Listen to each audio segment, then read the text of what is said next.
But while we wait, do either of you have any questions about anything? You have a rare opportunity to be speaking with a former dean of admissions, so she really could give a great insight into what you could be doing early on and also what schools are looking for. Yeah, sorry. I had just one general question. Obviously, I'm a freshman, so it's kind of like right now I'm kind of just figuring things out, like what to do my next 3 years. Yeah.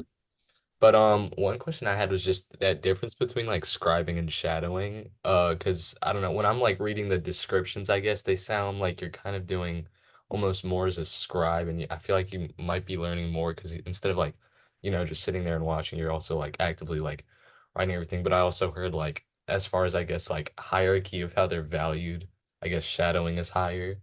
So I kind of wanted your insight on like as I guess a dean, which one? Yeah.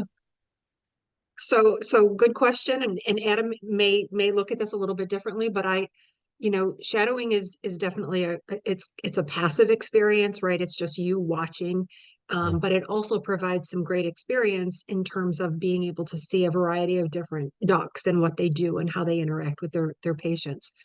Scribing can be passive. It can also be a very active experience, where you are really in there, you're watching, you're assessing, you're not necessarily assessing, but you're in there and you're writing down, what the doctor and the patient are talking about, what the doctor is prescribing, all of those kinds of things. So it's a really wonderful opportunity for you to learn more about medicine specifically.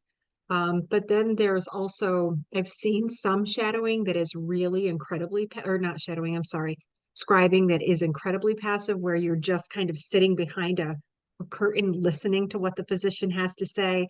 So if you're going to find an experience scribing, find one that is really active and really engaging, and find a doc that is um, willing to teach too. So that would be great. Shadowing is a definite. You need to have shadowing experience, and if you have a variety of experiences, that looks really good.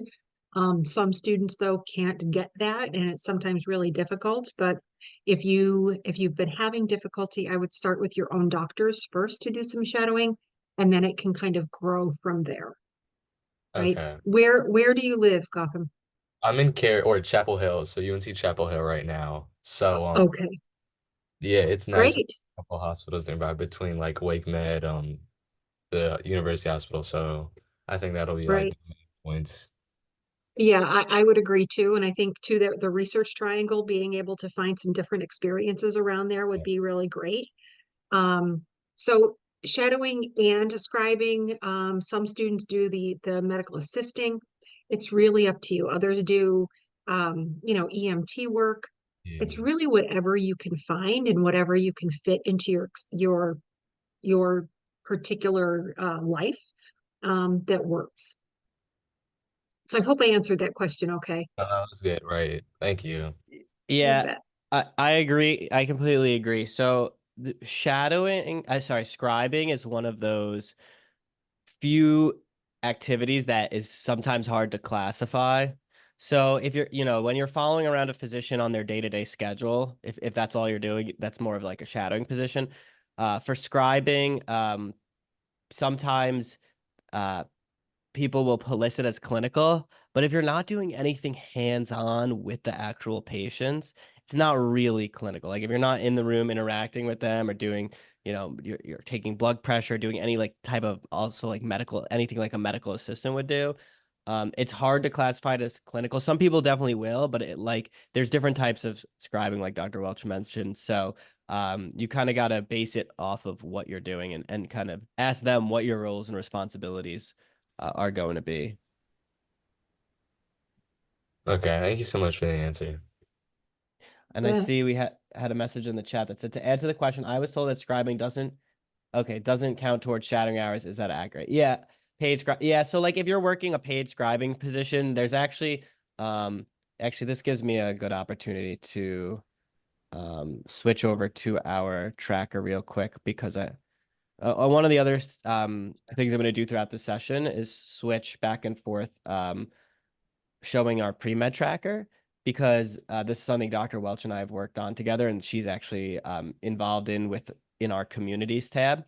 and also helping consult for different features that we feel will be helpful for students. But talking about that very point, you said is scribing, especially paid scribing, going to be considered shadowing or clinical, for example? Well, if you go to the work and activity section of the tracker, we actually show all the different experience types, exactly what it would look like on the AMCAS application. And so this is exactly how it gets categorized. So we can kind of look and see like how could you classify that scribing? So if you go down here, let's say it's a paid position, it could be, let's see, paid employment, medical slash clinical, because that still falls into that realm. And it's not saying shadowing. It doesn't you have to be exclusively clinical because maybe it's not as clinical, but it's still medical. And so like that would be probably what you would categorize that topic. Th Hopefully that kind of helps elucidate that question. And Dr. Welch, anything you wanted to add, or like, does this look right to you on all the different, like, these are new categories recently, social justice slash advocacy. This didn't used to Yep, be there, but they've added a couple of different things. So we have everything that should be the most up to date, exactly what it will look like on your AMCAS applications. absolutely. And I think this is fantastic. And because a lot of students are asking, how are you going to put this information in? And you also want to be pretty strategic when you're putting it in, right? You want to have not too much or too heavy in the research area, not too much in the clinical. You want to kind of have a well-rounded kind of experiences section where you've got volunteer work, you've got leadership, you've got clinical work, you've got a little bit of everything. One of the things that used to surprise me was when I would see applicants that would apply to medical school and they were 23 or 24 years old and they never had a paid job. And paid job really teaches you responsibility and dependability and a lot of different qualities or characteristics that medical schools are looking for, the competencies really. So you really want to think about how you're putting all of these things together into making you a well-rounded, holistic applicant. Yeah, 100%. I sometimes say that like working, if you work as like a waiter or waitress, that prepares you better for being like a medical student on your third year, like wards, or being a resident, than most of the other actual like pre-med activities that people commonly think of. Because at the end of the day, you're in like the service industry. And so like I have to be able, when I'm working as a physician, to deal with a unhappy customer, will say, or a patient. Like I was on, I'll give a story. I was on call just yesterday and we had a patient. I just came on to the call shift, so I didn't know any of these patients. I'm just covering for the night.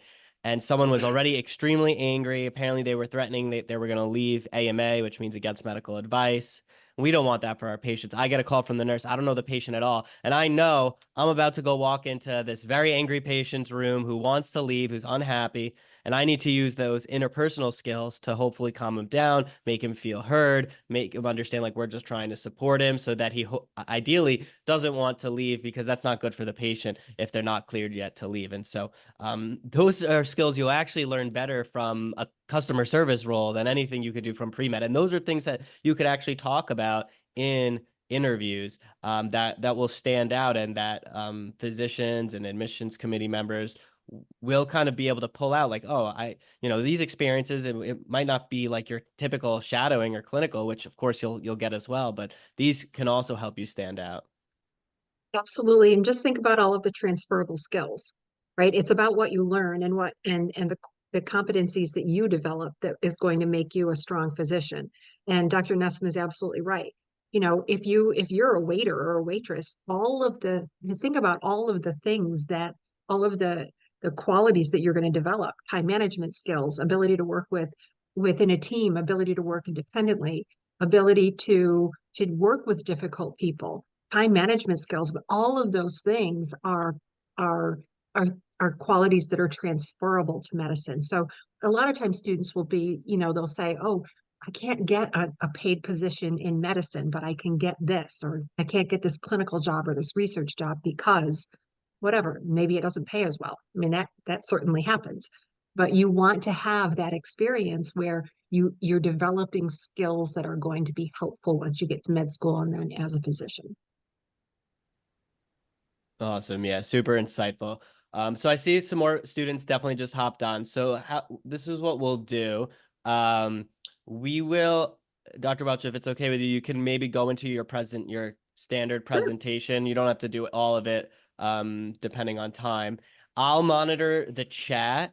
If you guys have questions, feel free to write it in the chat. As she's presenting, I may jump in if needed. Then, after that, we'll kind of go through the pre-med tracker a little bit, because that's something we've been working on to continue to enhance your overall experience, and something that Dr. Welch has partnered with us on.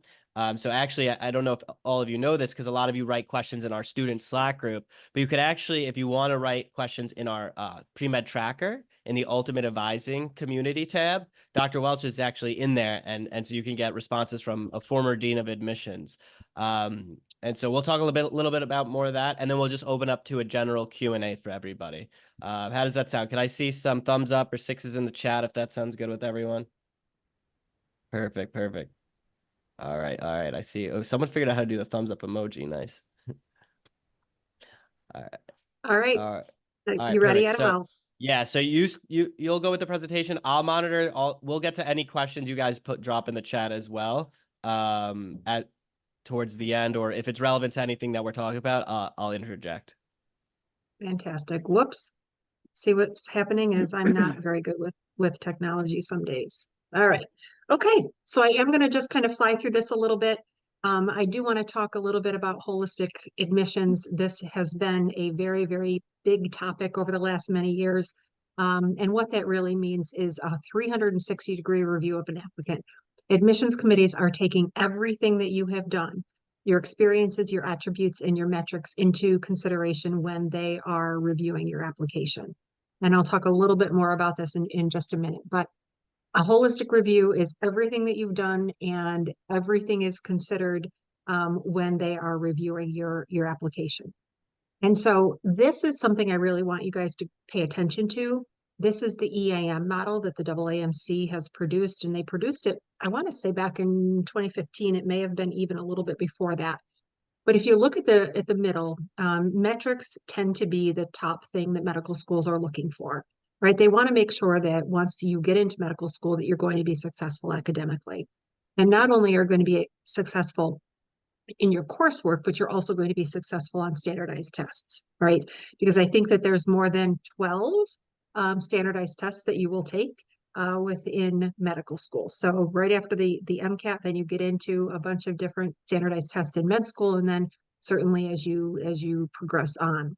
So MCAT scores, GPA, and then grade trends. So for those of you that may have had a little bit of a weakness in grades, they're definitely looking for a progression of grades. They want to make sure that as your coursework gets more difficult, that you are continuing to challenge yourself, and you are also continuing to raise your grades. So that's kind of the metrics portion. And then comes the attributes, and that's everything that you kind of bring to the table, right? So your race, your sexual orientation, your ethnicity, your faith, whatever languages that you may speak. And then with those attributes, what do you do to kind of enhance that, right? So then that would be the experiences that you get involved with. So, if you are really involved in your cultural background, what are you doing to kind of enhance that? What are you doing to make the world a better place, right? So a bunch of different things that you want to consider. So keep this in mind, the EAM model. Um, Happy to share this with you, but it is also on the AAMC website.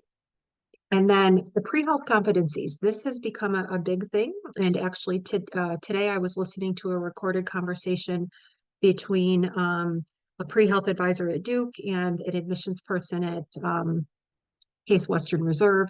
And they're talking about the competencies and how students are demonstrating the competencies within their application.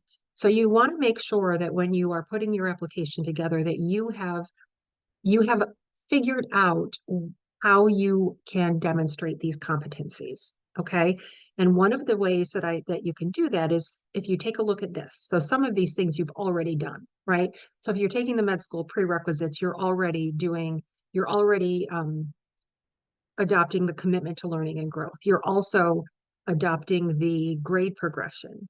And then thinking, reasoning, and scientific inquiry, statistics, when you take statistics, when you take organic chemistry, your research experiences.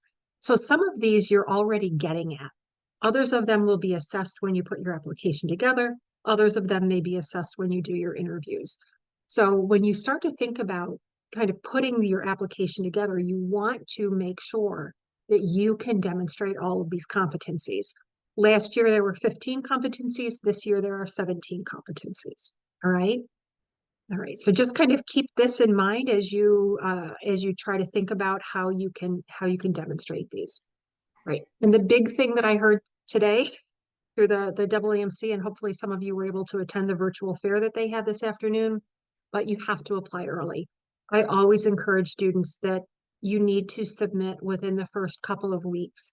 AMCAS opens typically the last week or so of May. You want to be one of those people within maybe the first or second week of June. All right.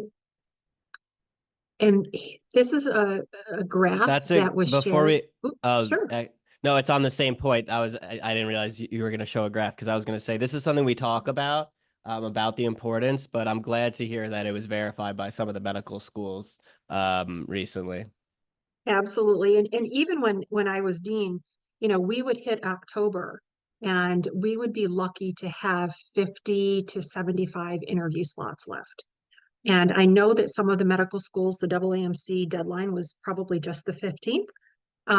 But their interview dates could be full, they could be close to full, and they're just kind of letting some attrition happen with students getting into other medical schools, and then they'll start to kind of refill those interview dates. But this graph I took from the AAMC conference in 2022, and you can see that when a student submits their application, the section in blue is the percentage of students that are accepted to medical school that apply during those months. So you can see that in June, 63% of the students that applied in June were accepted to med school. In July, 51%. If you look down at October, it's only 20%, right? So it's really, really key that you apply early. And I like to kind of demonstrate this. When I would start screening applications, I had 750 interview slots available, right? So in July, I had 750 slots. Once I hit September, I probably only had 200 left, right? So you really want to get your application in very early. So what are medical schools really looking for? So we're definitely looking for the academics. We're looking for your, I can't say we are, I'm no longer in that role. But they are looking for solid academics. They're looking for your experiences, your commitment to others, your service. They want to make sure that you're dedicated to serving other people. Research if you love it. Leadership, absolutely. As a physician, you are going to be a leader and you need to be able to demonstrate that. You need to also be able to share that you understand what a doctor does during the day. And so that comes into this shadowing and clinical experience and scribing or whatever it may be. But you need to have a knowledge of the field. You also need to be very, very clear about why medicine and being a physician. What is it about the role of a physician that you want to emulate, that you want to be? They're going to want to really kind of pick apart why not another helping profession? Why not nurse practitioner? Why not physician assistant? Why specifically physician? Yeah, that's a great And point. Sometimes oh, I just to jump in, sorry. yeah, no, I'll say to a good like exercise to do for anyone that's writing their personal statement or thinking about writing their personal statement. At the end, once you're done, you if I were to take that essay and I would submit it to a nursing school or a PA school, would it be a good essay that would work for that application? The answer should be no, because it should be clearly delineating why physicians specifically, without disparaging the other important fields in medicine, because every position is important and we're all part of a team, but it should be clear why specifically you want to be a doctor, because you are applying to medical school. And I think a lot of the essays will read, why do you want to be a healthcare provider? But that could be a lot of different things. absolutely. And strong letters of recommendation. You guys need to ask people that know you well. And I really want to emphasize this because I just reviewed an application not too long ago, and it was the letter of recommendation said, I do not know the student well. And therefore, based on my limited experience with this student, this is what I can say, right? So you need to be very strategic in requesting letters of recommendation. And then they're also looking for strong interpersonal skills. You need to be able to talk to people. You need to be able to make people feel comfortable and kind of be vulnerable with you, right? So, and think about all of the different people looking at your application. The admissions committee I used to serve on had a variety of people. They had clinical faculty, they had basic science faculty, they had students, there were community members, there were administrators like me.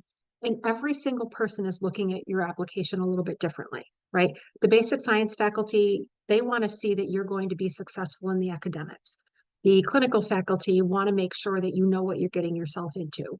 The students want to make sure that when you get to medical school, to their medical school, that you're going to make a difference there. And then people like me are looking for um, your service, that you're dedicated to serving other people and that you're dedicated to making the community in which you're going to be serving a better place. All right. So academics are, like I said, a huge part. I would say probably 70% of the decision is based on grades and MCAT scores. They are definitely looking for a progression of grades. If you, and I just saw this again too, a student received a B in organic chemistry, B minus actually in organic chemistry, and went back and took it again and got an A. You don't need to retake it. Even if you got a C, you don't need to retake organic chemistry. If you feel that you didn't learn enough information that it's going to be helpful for the MCAT, then maybe retake it. But just in order to get a better grade is not going to be as helpful as taking something that maybe is a little bit more rigorous, like physical chemistry or something like that. So retaking courses, I caution you about that, and I would ask for advice before you decide to do that. Because when it comes to AMCAS and figuring out your GPA, they will take the old grade and the new grade and they will average those together. Okay, so you really want to be very clear about that. Yeah, that's such insightful information. And it's something I've told all our students, but hope getting to hear it from a former dean of admissions that hopefully will reiterate that point. So a lot of people don't know, like you mentioned, is you need to, even if you set your school has a grade replacement policy, so you're like, oh, I got a B in Orgo, but I'm going to try and retake it and get an A, and you're told that the B will disappear, the C will disappear. The AMCAS applications require you to list all grade classes you've taken, even if they don't show up anymore because of a grade replacement policy. So you're better off taking other upper level classes and showing that you could do well than going back and retaking old classes. Now, it's a little bit different when we're talking about like if you took all the pre-med prereqs a long time ago and you didn't do so well, and now you're doing a post-bac and those post-bacs can have you retake. That's a little different. But while we're here on that topic, Dr. Welch, there was actually a question that's we can kind of pull in because it was on this topic. Sure. I think it was actually messaged. Oh yeah. As a non-traditional applicant with a lower GPA, I'm looking to enhance my GPA by doing a post-bac, master's, or an SMP. Which one would med school admissions most prefer? When you give your take, and then I'll chime in with mine as well. Sure, sure. So I was just actually going to get to that. And if you majored in the sciences as an undergrad, I would not encourage a post-bac. If you majored in the sciences undergrad, I would definitely encourage a master's program and or an SMP, a special master's program for those of you that might not know what that means. Because you really want to show that you can handle the academic rigors of graduate level coursework, right? Going back and taking some of those undergraduate science courses over again would not be beneficial. But if you majored in something like history or psychology, or you're changing careers, then it absolutely makes sense to do a post-bac, right?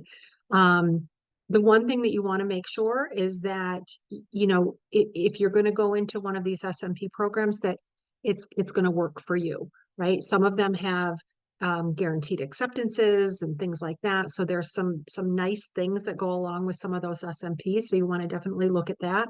But as far as which one is best, I think that you really need to think about what your background is and where you need to strengthen. I would also say if there's a particular kind of science, right, that you perform better at, let's just say you love physiology, right, and you did fairly well, then I would do a master's program in physiology because your GPA is going to be reflective of that. right? Don't do something that you don't love just because you feel like you have to, um, I don't know, do this checklist to get into med school, right? Do it for what works for you. But I do think it's student dependent on what you do, whether it's an SMP, a master's, or a postbac. Go ahead, Dr. Nessim. Yeah, no, I totally agree. I think that so masters, I usually a physiology masters makes sense, but usually when I hear people talk about masters, they'll talk about doing a public health masters.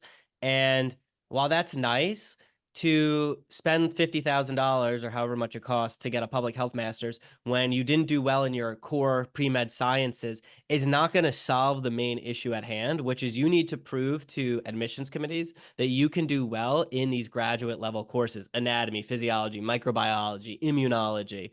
And Right. the public health masters will not put that at ease. So I'll see students that, had a 3.1 GPA, they do a public health masters, they get a 3.8 in that, and they think that's going to get them into medical school. But really what they need to do is something like a special master's program where they're, which essentially is you taking a lot of the same types of classes you would take as a first year med student so that you could prove that these classes are classes you're able to do well in.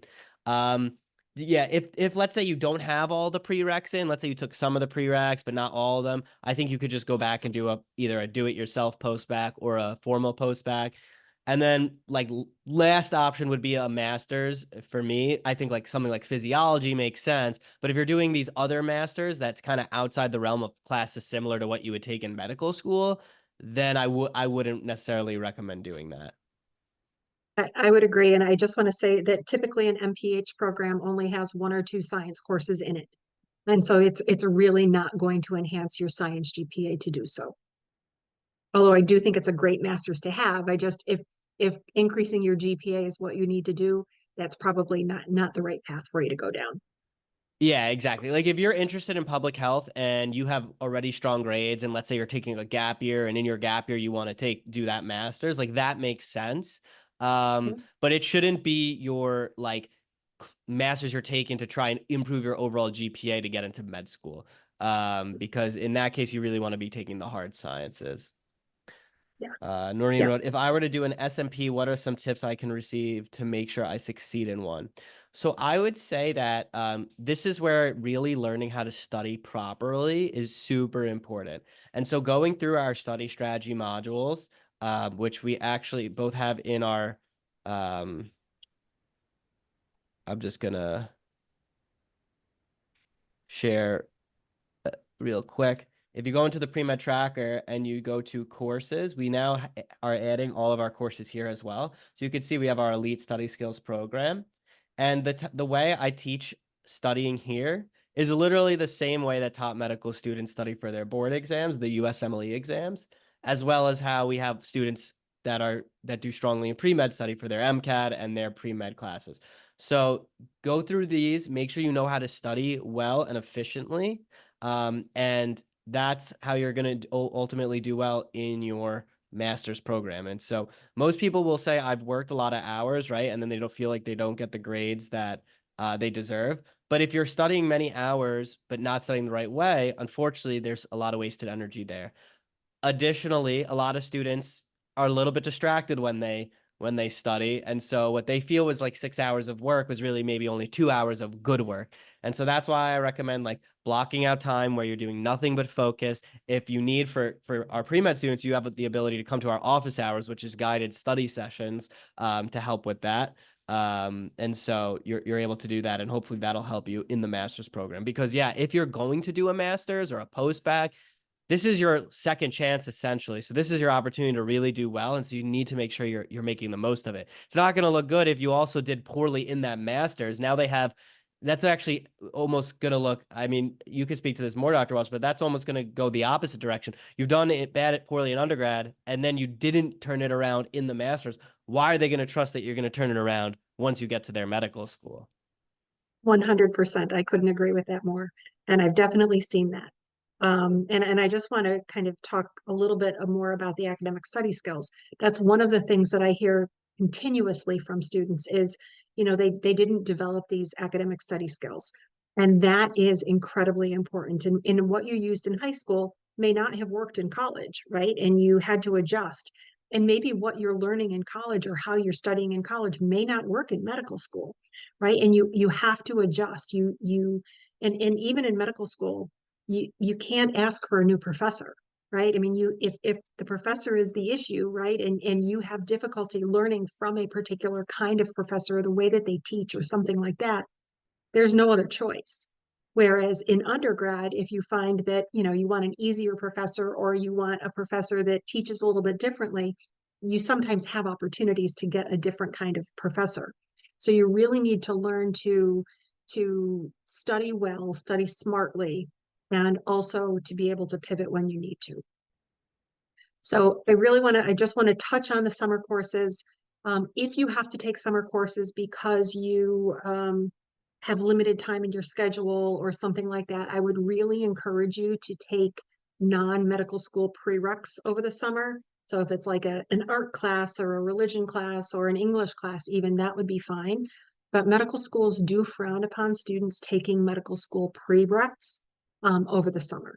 And if you absolutely have to, just because I know that life happens, make sure that you're taking them at a college or university that's comparable to the one that you're attending. Because they really want to make sure that, if you're taking a course that if you were to take it at your home institution, that you would do just as well in that course. Right. And then the Such MCAT.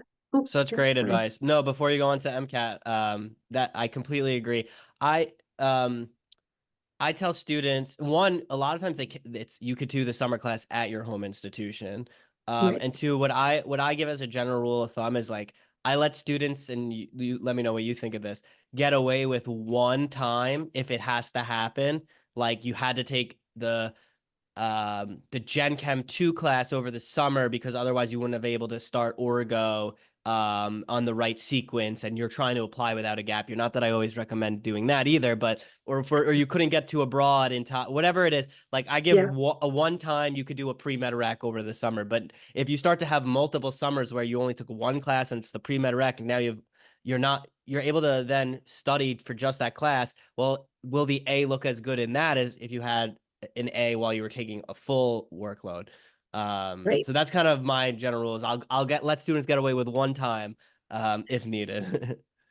Yes, and I would say if they have to do that, then they need to clarify that in probably a secondary application that asks if is there anything more that you want to share with the admissions committee, or is, whatever kind of question that may be. You definitely want to talk about the reasons why you had to do some of the things that you've done. Okay, Awesome. All right, so everyone's favorite topic, MCAT. I know the MCAT, the dreaded MCAT, and I'm not a huge fan, but I do understand it. I understand how important it is, and then you have to take so many standardized tests in med school that it has become very important. Um, the one thing that I would really caution you is not to take the MCAT just to see how well you do. It will follow you. I have had students that have said, my dad or my somebody told me just to try it and see how I did, kind of like the SAT or the ACT. Oh my goodness, don't do it. You need to take it when you're prepared. So if you're not a good test taker, make sure that you are getting the resources and you're practicing in the same conditions that you would be taking the MCAT. Dr. Nessim has a fantastic program that I would really encourage you to take a look at. Um, but you need to be very careful with the MCAT. Take it when you're ready. Prepare for it, study for it, and take it during a good time. I would say if you're thinking about 2026 cycle, January is a great time to take it, and then probably April or May. The last time that I normally encourage students to take the MCAT for the following cycle is June 15th, which is pushing the envelope just a little bit. But June 15th, I think, is still an okay day to take it. But you want to be careful. You don't want to take the MCAT really more than twice. But 3 times is sometimes the limit. And why I say that is because once you get into med school, you only have 3 opportunities, and at some medical schools, it's only 2 opportunities to take and pass step 1 and to take and pass step 2, right? So if you don't take and pass step 1 within 2 or 3 tries, you can be dismissed from med school. And same thing with step 2, right? And step one has now gone past fail, which has now put a lot of pressure onto step two. And so students really have to be able to perform well in a standardized test. And so the MCAT is even more important. The other thing I would say is that there are certainly, I don't want to say cutoffs, but there are minimums in each of the sections. One of the things that we found at the medical school I was at, that anything less than a 124 in the PARS section, students really struggled with our curriculum, right? So you want to be careful that your science sections, and particularly your CARS section, are strong. The psych soc section, I think, is great. It started in 2015. I think that it adds a different level to each student, but it's not as highly considered as each of the sections in the MCAT. And you also need to be clear that each of the medical schools is looking at the MCATs very differently. Some will take your most recent score, others will take the highest overall score, others might average your scores together, and some may take the highest in each of the categories. So you also need to really pay attention to how the schools that you're considering are looking at the MCATs.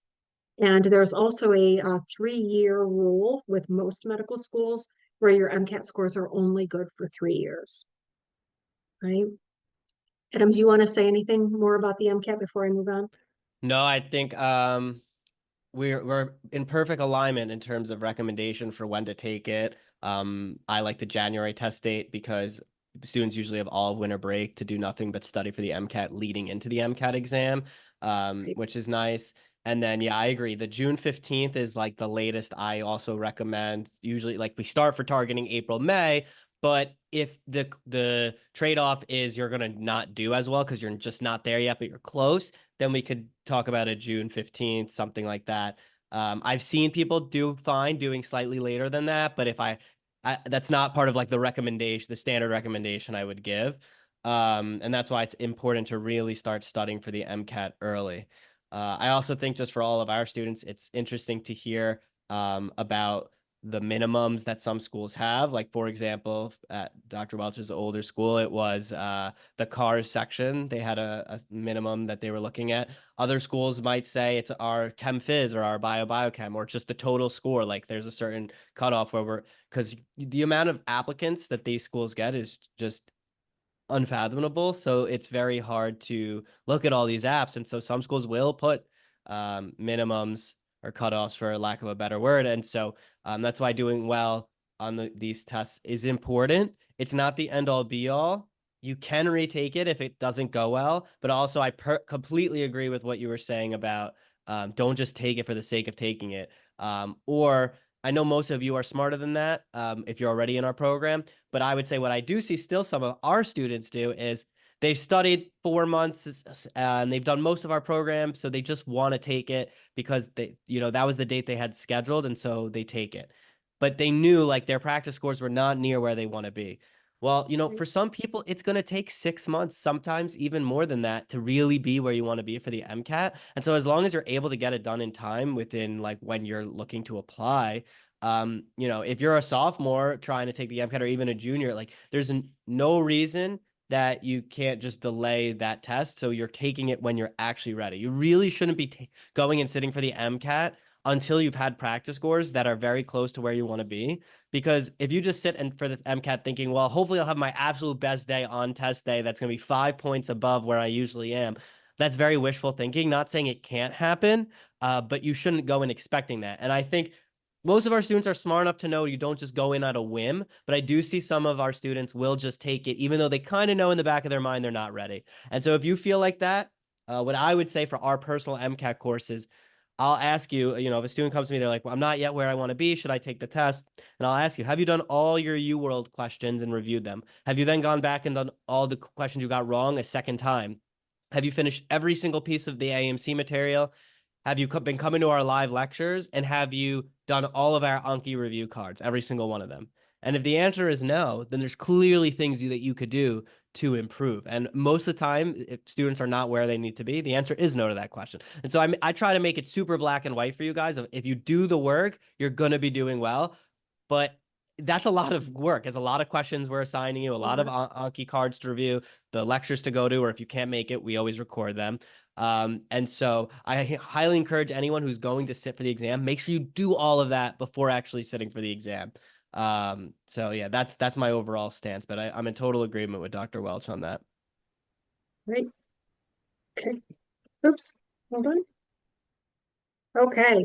And so I think most of you are beyond this time, but you can major in whatever you want.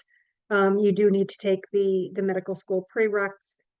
Some schools now are using competencies, and I mean like competencies in the sciences, but do whatever you want, but you really do need to like the sciences, right? And if there are courses that you're kind of thinking about that you want to use just to enhance your knowledge or enhance your GPA, you could definitely take a look at genetics or phys or cell bio, anything like that. Immunology, all of those courses are really great. So your personal statement is probably following the metrics part is probably the most important part for you to share. And it's your story. Why are you here? Why are you interested in medicine? How did you get to this point? It's also the only place where you get to really become yourself and you get to demonstrate that to a medical school.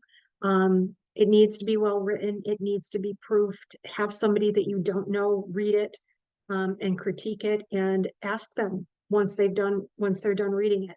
Do you get a good sense of who I am as who I am as a person and why I want to be a physician, not a health professional, but a physician.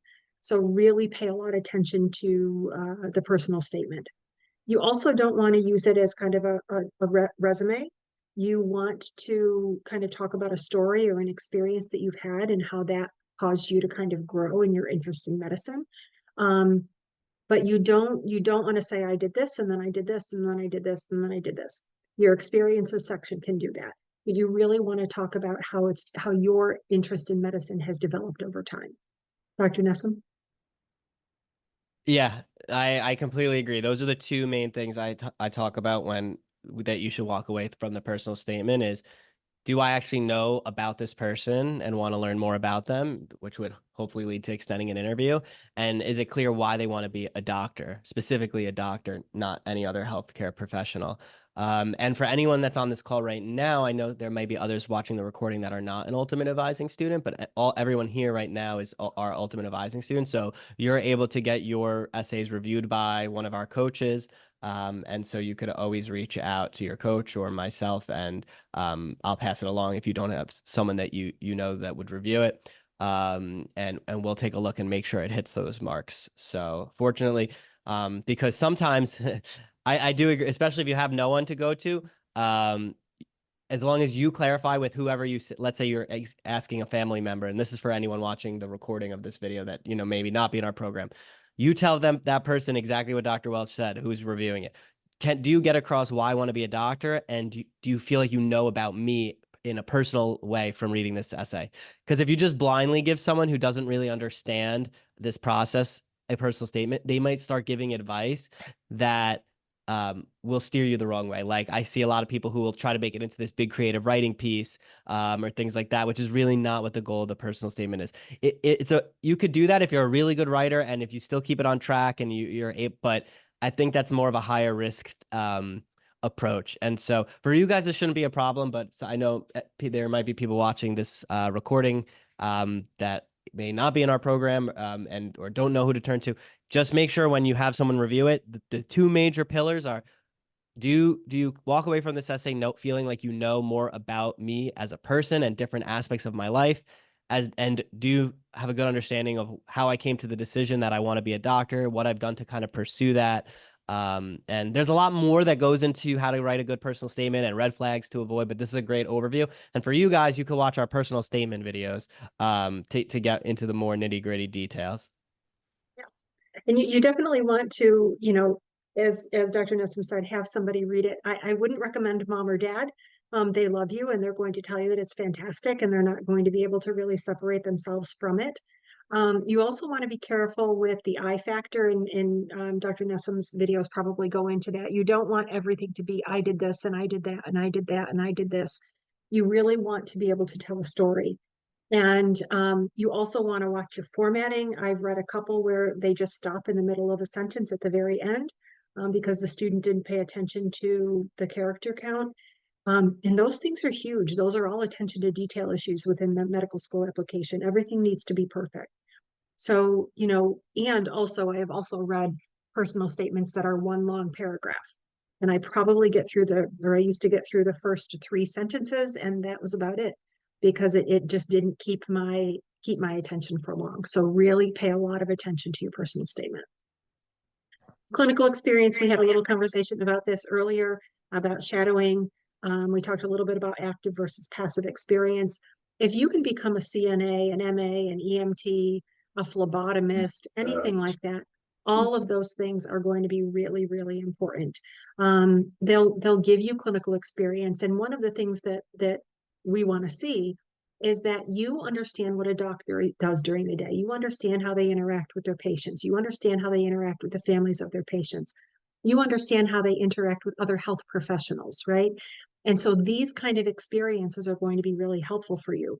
We also want you to have patient experience, right? Dealing with difficult patients, dealing with the family members of the difficult patients, or just really sick patients.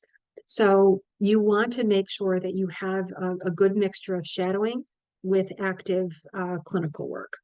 One of the best ways to get experience is to work through your own physicians.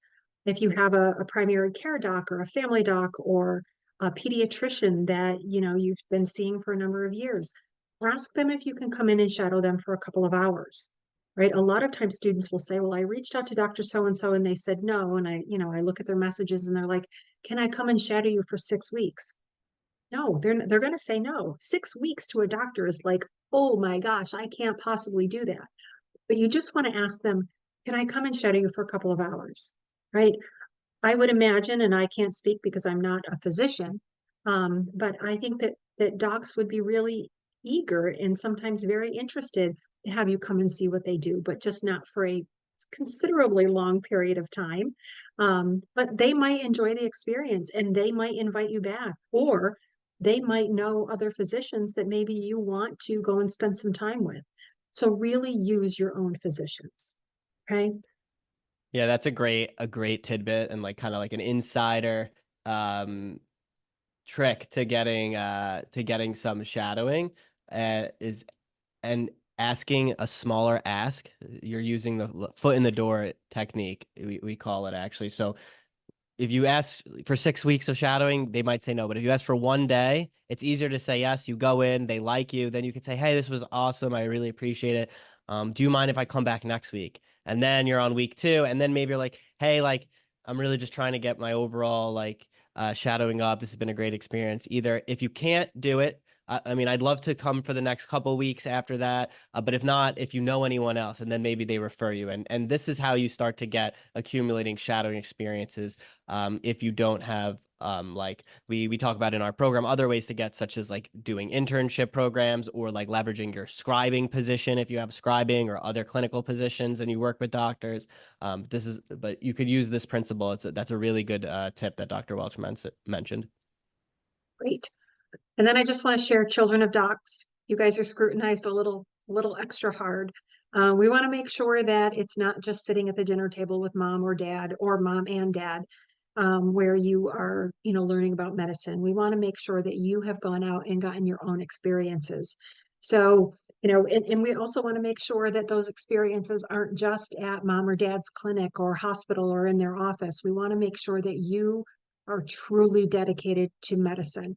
So you want to make sure that you have experiences that are unrelated to your parents, and that you have something more than just talking about it at the dinner table. So I just want to share that. All right. And Dr. Nessim was just talking about, leverage the different connections that you have. And one of the things that it made me think of was if you have an opportunity to do some research, right? Use those physicians or use those PhDs to connect you with other clinicians that they're working with or that they know. That would be a really great way to do this. So research, you really need to understand how research influences patient care and patient care influences research. you also need to do research because you want to do it, not because you think that you have to do it. It doesn't necessarily matter what you do research in, but you do need to understand um, particular aspects of research and how to read research articles. That's really, really important. Also, if you do research, you need to be able to articulate it. So I don't want you to just go out and get research because you think you need to check off this box on the medical school application, but do it because you really are enjoying it. Um, and don't be surprised if you come in for an interview with somebody and they say, so tell me about this research that you did. You need to be able to talk about your project. You need to be able to talk about what you were doing and how you grew within that in that position, right? But if you're not a fan of research, then I wouldn't do it just to check the box.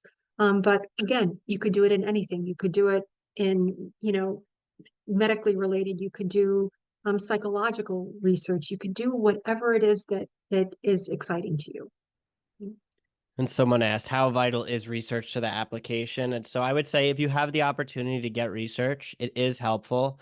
It does look good. And as a physician, you should understand the fundamentals of research because you're going to be reading studies to see, hey, does this make sense? Is this just an observational study? Or is this a meta-analysis that has compiled all the latest research? And so I feel good about using these recommendations for my patients. And you're actually going to need these skills as a physician. And so that's why it doesn't matter as much what type of research you do, because you can get these skills from any type. I personally enjoy clinical research the most because that should be more relevant to the fields that you guys are in. But not everyone, like when I was up at Cornell, the Cornell Med School is actually in the city, and like Cornell undergrad is in Ithaca upstate. And so we didn't have the med school associated with us right there. So it was harder to get clinical research. So I did my research in nutrition. So you could do it in other areas, especially if that's all that's available to you. But you should try to get some. If you don't have on your application, it's not the end of the world. You can still get accepted to medical school without research. But it's not something I would purposely not get. But like, let's say you're a little bit late to the game. It's not, it's not the highest priority of things that I would stress about, especially if you're going to join, like, I see some students join like these intense wet lab groups that take so many hours of their time that their grades start to slip. Well, I way rather you have good grades in your pre-med recs than doing that type of research and that type of commitment. So hopefully that Yes. kind of covers the basis on that answer. And there are some schools that are really focused on research. And so you'd really need to investigate the types of schools that you want to go to. So some are, R1 research kind of institutions where research is huge. And so they're expecting research. And then there's other medical schools that are much more civic engagement focused. And so you'll want to be really clear on which schools you're applying to if you have research or you don't have research. So I think that was a really great point, Adam. Thank you so much for talking about that. Okay, service. So this for me is a big one. A lot of times students will come in and they'll say, I'll say to them, sir, or I used to say, so why do you want to be a doctor? And they'd look at me and just be like, well, I want to help people. And I'd say, well, that's fantastic. What have you done to help other people? What have you done to serve people?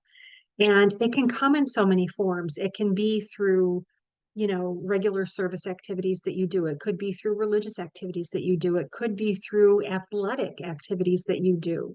It doesn't have to be medically related, but it does have to be impactful. You do need to show that you have a genuine interest in people and in making life better for them. So service is important. And there are some medical schools that really want service. And Boston University is one of them. They want students that are going to come in with a commitment to serving underserved communities. So you really need to be cognizant of that. There's no magical number of hours. There's no magical experience that you have to have, but you need to put yourself in a situation where you can be impactful to marginalized communities. All right. Extracurriculars and leadership. This is huge. One of the things that I always used to say is we wanted students to come to medical school that weren't going to sit in the library for 24 hours a day, right? We want students that are going to make a difference in our community. And so extracurricular involvement, leadership activities are really important. That doesn't mean that you run out and you get involved with every single thing. You need to find a couple of things that you're really passionate about, and particularly for those of you that are freshmen or sophomores, find some things that you love to do and then become a leader in those, right? Um, it could be dance, it could be athletics, it could be anything, but find something that you love. And again, it's a little bit about the quality of the experience over the quantity of the experience. Um, find things that you're passionate about. That word is so overused right now in medical school admissions, but find things that you can really get involved with and make a difference. Jobs. Some of you have to work to put yourselves through college, and that is understandable. We need to make sure that we know that and that that's identified in your application. We talked a little bit earlier about the waiter and the waitress, the server experience, and the transferable skills. Medical schools are always as well interested in what your hobbies are, because what they want to make sure of is that you have outside activities for when medical school gets too stressful, that you are going to find ways to kind of de-stress, de-escalate kind of wherever you are in your educational journey, but that you have outside interests that kind of lead to a balanced kind of lifestyle. Dr. Nessim, do you want to say anything about that as a physician?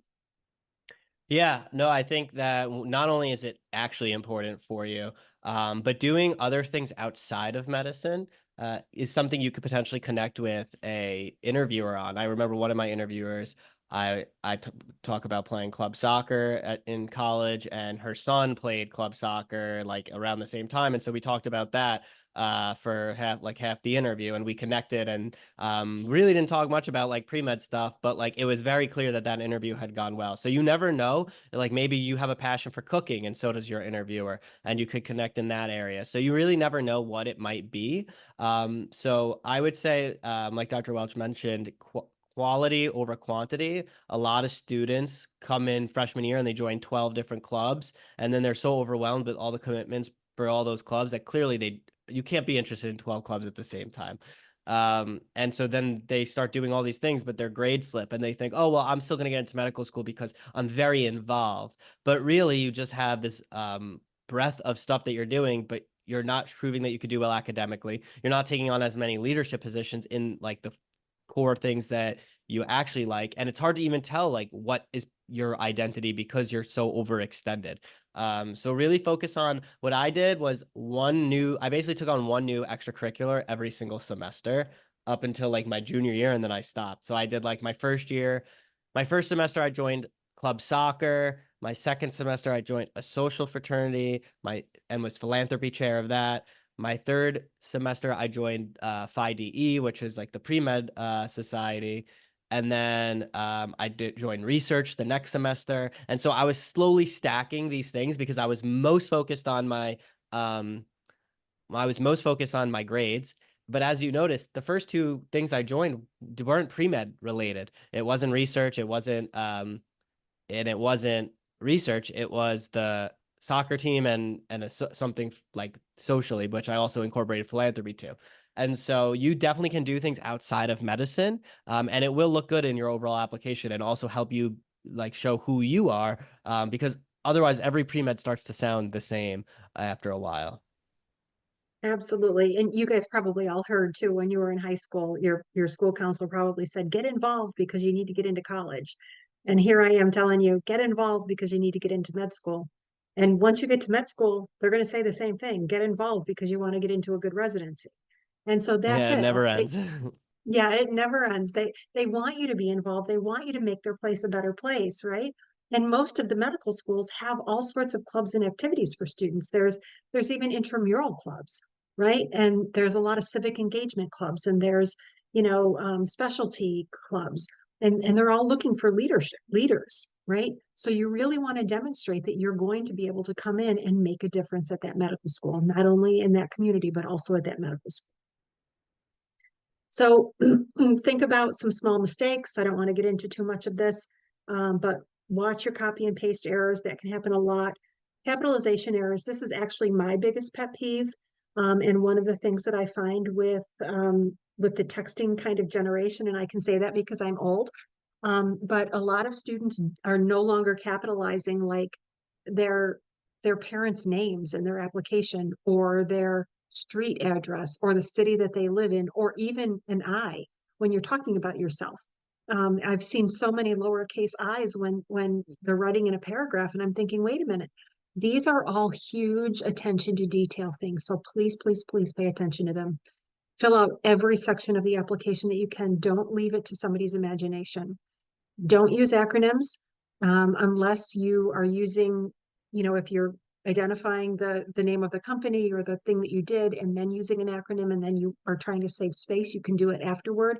But you need to remember that the people that are reading this may not be from the same place that you are. They may have no idea what you're talking about. So you need to kind of provide them with some information.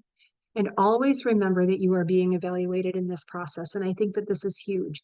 So every communication that you have with an admissions office or with a student or with whoever at a medical school can be and may be evaluated.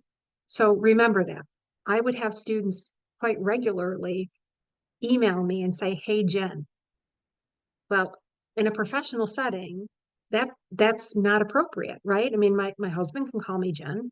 My friends can call me Jen. Adam can call me Jen, right? But But an you guys applicant to can't med call her Jen. but an applicant to medical school should be saying dean whoever, doctor whoever. You always need to pay attention to those things because medical school and medicine are very professional organizations. And you need to be able to remember that you're always going to be looked at. And I do think that physicians are held to a higher standard, and quite frankly, they should be because they're caring for us, right? So just kind of keep some of these things in mind.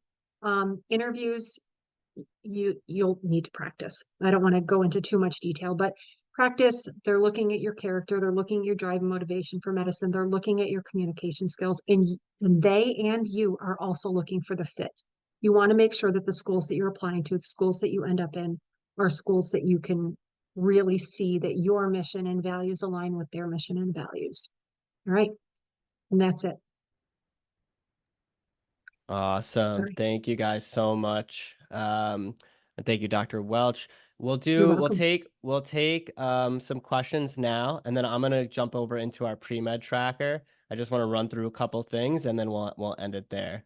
Um, so I saw we kind of answered most everything. If I missed your question and it's above, repaste it in the chat. So just so it like bumps it. But someone Kayvon said, would a scientific writing course that teaches you how to write research papers and posters be beneficial to the application? Yes, that will.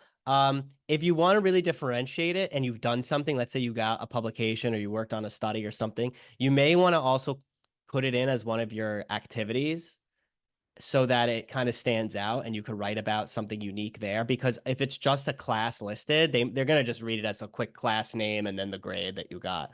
They're not gonna You're not gonna be able to analyze it as long. Hunter just messaged and said, I think he messaged me, can I ask my question on the microphone? Yes, you can. You can go off mute and ask the question, sure. And if you want to ask a question on mic, just put a Q in the chat and I'll call on you. Okay, thank you, Dr. Nessim. Hi, Mrs. Welch. Thank you for your time today. Sure. I'm currently involved in research at my university, studying the FDI muscle in the thumb using ultrasound in human participants. Lately, I've been looking into how AI is being integrated into medicine, and I came across a program for AI and research at the cardiovascular medicine at KUMC. Kansas University Medical Center, which uses AI to improve cardiovascular diagnostic data. I'm considering expanding my research to explore how AI could be applied into areas like cardiology, even though I may not have the opportunity to be published before applying to medical school. Do you think this type of AI-focused research would be viewed favorably by a admissions committee, particularly given the growth of AI and precision medicine? I also have my MCAT coming up in June, so I'm wondering if dedicating around 15 to 20 hours a week to this research would be something worthwhile, given my other commitments. Adam, do you want to take that or do you Sure. want? Yeah, I'll take it. I'll take it. Yeah. So I think that any type of research will look good. This is a emerging topic, and it's something that may have people go, "Ooh, tell me more about that," because it is like a unique topic. That's you could say a hot topic right now. So I do think it's something that could be eye catching on an application. I wouldn't do it just because it's on. You're going to put it on your application. I would hope you're doing it because you enjoy that topic, which I know you do. Um, I would say it sounds like you already kind of have some research in that field, though. And so you already have something to talk about. So now it becomes like a we're discussing trade-offs. Will 15 to 20 hours, how much will that hinder your MCAT? Is it possible to start that research after you take the MCAT? Um, Now we're getting into like more Yeah. nitty-gritty details. I think 15 to 20 hours is a decent amount, especially if you have an MCAT coming up. So if it's something you could be put on hold until after, and you still would have time before your application gets submitted, then I think it might be worthwhile to delay it. Would that be possible? Yeah, definitely. I think that's something that I'm interested in doing it, but also I do need to focus on my MCAT, and I don't know if that trade-off would be worth it, given I do need to study for my MCAT, and that is a big Yeah, portion of I it. I th I am a big proponent of making sure the MCAT comes first when you're in MCAT mode. There's kind of phases to the pre-med career, and taking on another big responsibility while you're in that mode that really should be all your energy towards MCAT is not always the best idea. It's going to make your life a lot more challenging. And so I would, if you can do it after, and since you already have research, I would focus on MCAT. You maybe if there's something that you could do a little bit less, like you'd start to do a couple hours maybe here and there, and then you could ramp it up after you take the MCAT. Okay, thank you so much. Yep, no I, problem. I love the idea of the AI research. I don't know about the time commitment for the MCAT studying with that. So that's why I deferred to Dr. Nessim there, but I love the idea of the AI. It also sounded though like you were a little concerned that you might not be able to get a publication out of it, which I think is just fine, as long as it's something that you can talk about and articulate during an interview or in an application. Yeah, another thing, we talk about this in our research videos in our program, but a lot of students only know that publications are a thing, but they don't realize that if you have preliminary data and could write an abstract, you can submit that to conferences and then get like a poster presentation, which is pretty close to a publication. You could like list that as like very like established research. It's very common in medical school to do that, and even in Yeah. residency and beyond. And so that's something to think about as well, that I didn't even realize as a pre-med what you could do. I thought you had to have like the full like 10-page manuscript, but that's actually not the case. No. All Yeah. right, moving on to Gotham's question. Yep. Hey, Dr. Wells. Thank you, Adam, or Dr. Nessim, sorry.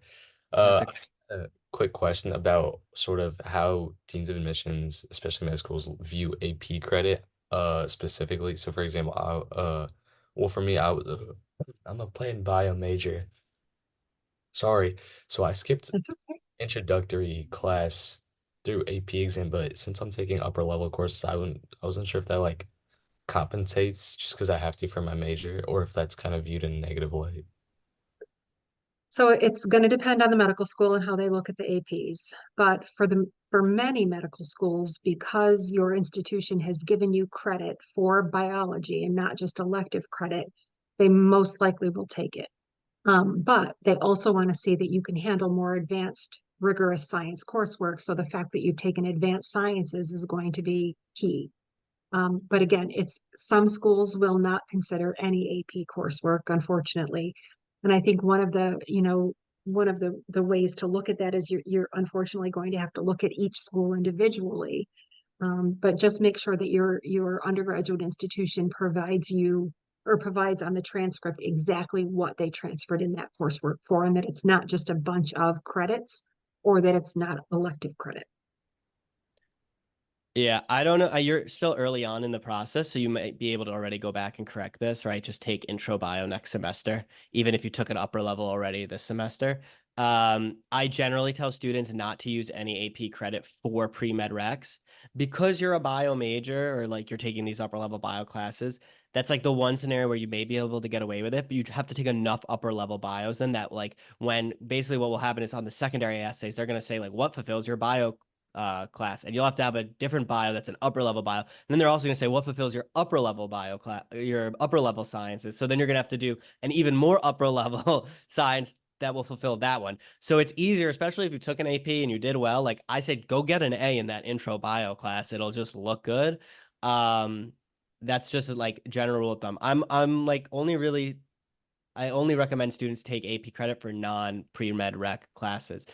And you're early enough where you could rectify this if you already started taking some of that credit. But that's how I would approach it. Okay, thank you. Yep. I see from Gentry said, for pre-meds who are older, I have a master's and currently work as an RA/visiting scientist at Harvard and Boston Children's. How should we frame my extracurriculars and research experience to date? Gentry, that's a little bit tougher, like to answer just on this call. I think maybe we'll do a session, but in general, no different than like anything else. You'll write it in your activity section. It could be because this is something like you've done that's like a little bit more advanced. It could go in your personal statement.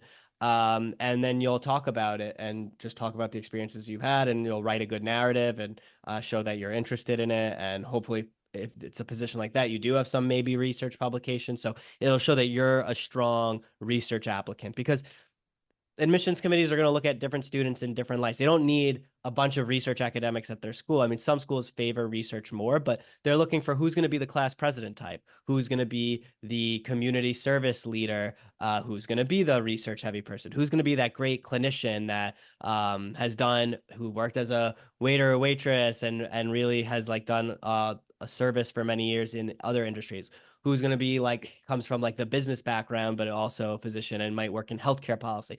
So there's a lot of different types of students that will paint a class. And so I think if you've done a lot of research, you could position yourself like that. But how you write that, we could look at, how you write it up in the activity section and the personal statement a little later. Absolutely. And I see Anyadi has a question. Hi. So I have two questions. So the first one you kind of touched on it. So in undergrad, I just graduated, but like in undergrad, I did like a literacy review, if that's how you say it. Yeah, like a And A narrative literature review. review? literature review, sorry. So I okay. wasn't so sure if that could like cover the research part, because I just basically looked at articles and just made a paper and a poster and presented to my professors um based on the research I did. So I wasn't so sure if that was okay. So was it a research course that you took? Yes, it was. Okay, yeah, absolutely. It can, if it was a course, you can definitely talk about that as your research experience. Okay. And my next question is that I know like a lot of people when they think about doctors, they think like family health from primary care, but I'm really, really interested in pathologists. So I work as a blood bank tech, and I'm mostly like working with physicians, nurses, but through the phone mainly. But also like I talk to the medical director. Is someone who I always like talk to, kind of shadow, because we basically do some work that's pretty similar. So how would that look? Because I know like some med students told me that like you don't really know what you want to do until like you get to med school. But I've kind of been following the path of the lab since undergrad, and I Sure. really like what the pathologist does. So I Yeah, don't know how to put that in my application. yeah, I don't think there's anything wrong with that. As long as you continue to stay open to other opportunities. I mean, you're going to have to go through your clerkship year, right? And you could come in thinking pathology, and you could end up leaving with pathology, but you could also change as you come in. Nobody at this point is expecting you to be able to identify exactly what you want to do in medicine at this point. I guess also, Dr. Welch, how would you look at it from an admissions committee standpoint of like, do you look if someone is just talking about a special, like they almost write their essay as I want to be an orthopedic surgeon versus I want to be a physician. How do you view that? Yeah, I mean, it's based on the experiences that they've had, right? And some students come in because these are the only experiences that they've been able to have because of life and responsibilities and things like that. I would say if you're very focused, then you also want to say, but I am open to considering other opportunities, right? You don't Yeah. want to sound like you are completely stuck on this, but you want to be able to identify that, you know, you're keeping an open mind, but you've really enjoyed your experiences in pathology, in blood banking, in whatever it has been. Okay. And Yeah, no, I agree. I say like to students, it's okay to clearly know a specialty that you want to do and talk about it, but you don't want to seem closed-minded. So as long as you do that, you're okay. And Gabby, I think you had one more question. yes, it's really quick. So I worked as a PT aide for a while because I couldn't get like patient care experience around where I went to college. So I just did that for a while. But also I volunteer at disabled center. And because I work full time as a blood bank tech, I can't really work as a work in a healthcare like a healthcare field that has like Sure. more patient care experience. So I really, really love volunteering, working with people who are disabled.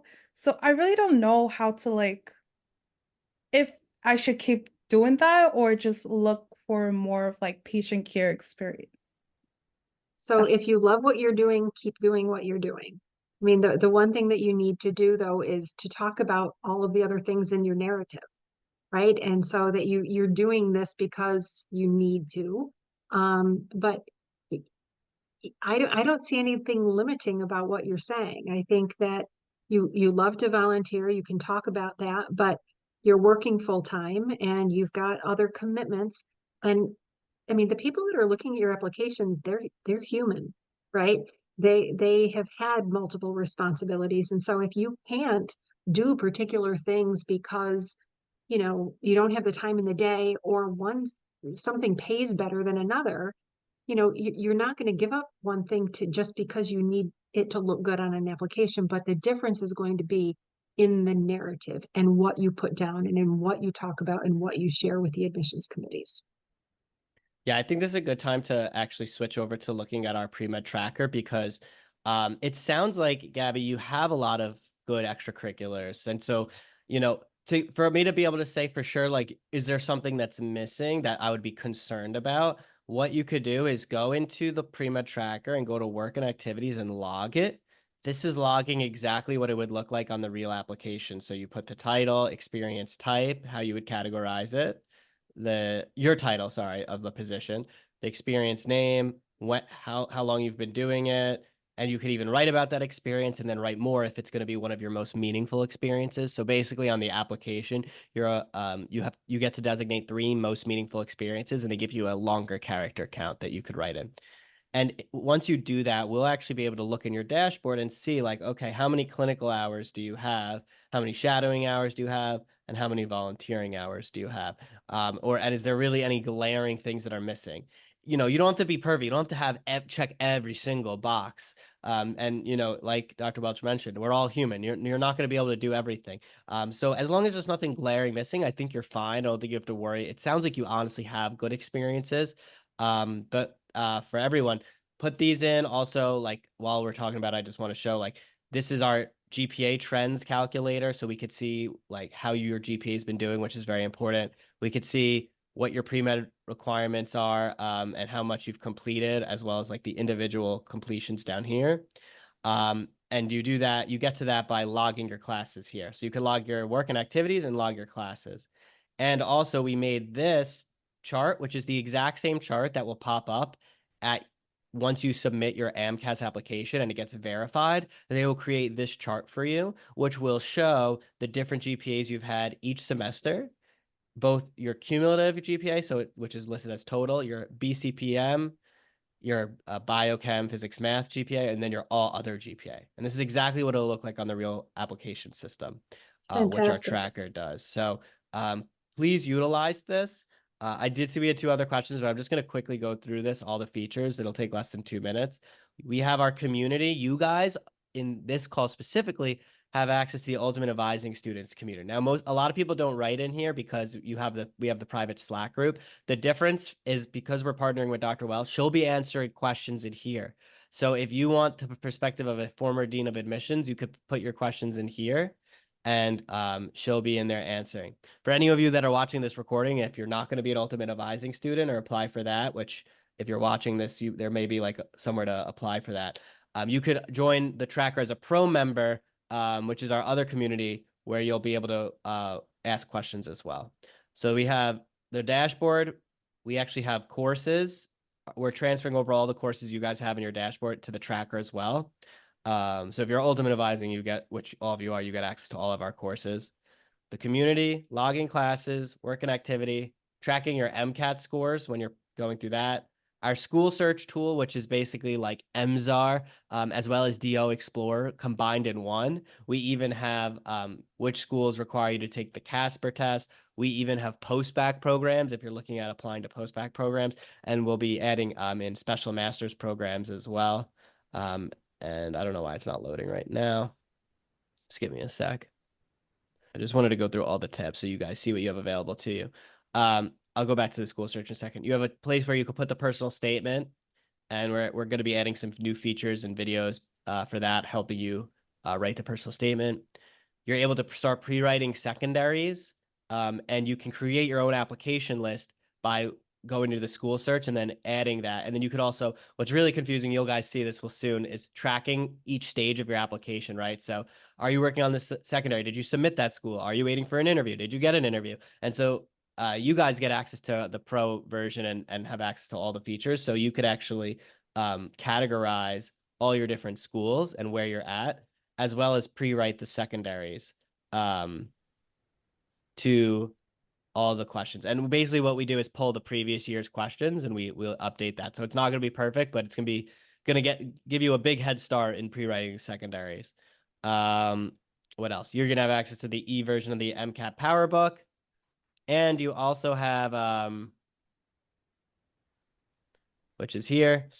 And you also have access to our AI chatbot tutor. So you can ask questions about the Premed Consultants resources, but you could also ask, like, let's say you're struggling with titrations. You could ask, explain to me titrations like I am a third grader. And it's going to actually, oh, wait, that should have worked. Okay. Maybe the third grader part threw it off. So you could actually ask questions and get response. You could even like copy and paste MCAT questions that you're studying and ask it to explain the answer to you. And then lastly, for you guys, because you're ultimate advising, you could schedule tutoring sessions. All our coaches will be adding on their availability here. So you'll be able to schedule request tutoring sessions with coaches. Oh, and one last thing, actually, we have now a new TPC events tab where you could see all upcoming events. So you could see here the meeting with Dr. Welch. If you were to have clicked it, the Zoom link pops up. For next Sunday, this Sunday, there's another MCAT session. We have the UWorld ID for that session, the homework that's assigned. And so everything now is in the Premed tracker. Okay, that was my fast overview of everything you have access to. Any questions on anything for the Premed tracker? And then we're gonna finish up answering those questions that you asked in the chat, and then we're gonna call it a day. And I appreciate everyone sticking on. We went a little bit over. All right, let's see. Hunter said, if you were to visit an undergrad college campus, what are some questions that you would have help a prospective student stand out? Do you mean graduate? Do you mean like if you were to visit a med school? Like an undergraduate, like a dean of admissions visits a undergraduate committee, like they visit a club and they're like giving a talk and then they have some time for some questions. Oh, like how could I see what you're saying? I think I mean, Dr. Welch, you could probably answer this better than me, but I think just showing genuine interest in the school, introducing yourself, being respectful, like just being personable, I think goes really a long way. Okay, And I thank you so think much. knowing something about the school particularly.